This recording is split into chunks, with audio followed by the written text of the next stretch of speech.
Everything is better with queso, and if you're vegan or eating dairy-free, you still deserve that kind of joy in your life, which is why I came up with this cashew queso recipe.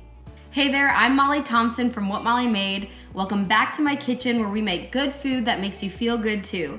Today we are making a vegan cashew queso. It is silky smooth and the perfect condiment for dipping or smothering your nachos and enchiladas. Place 1 cup of raw unsalted cashews in a microwave-safe dish and cover them with water so they're completely submerged. Microwave the cashews on high for 3 minutes. While they're heating, add the rest of the ingredients to a high-powered blender or a food processor.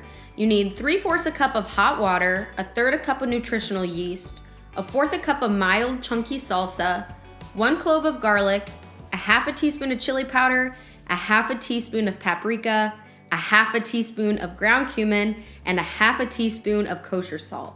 When the cashews are done, carefully drain them from the water and add them to the blender with the rest of the ingredients. Blend on high for 2 full minutes, then stop and scrape down the sides. Blend again until smooth and creamy. The time it takes to blend will depend on how strong your blender is. If you have a high-speed blender like a Vitamix, it will go much faster.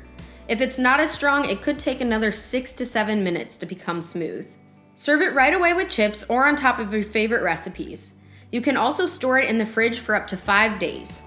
You only need 10 minutes and a few clean ingredients to make this creamy cashew queso and keep all of your Mexican recipes dairy-free. I hope you love this recipe as much as I do. If you want to keep cooking with me, check out these other dairy-free recipes.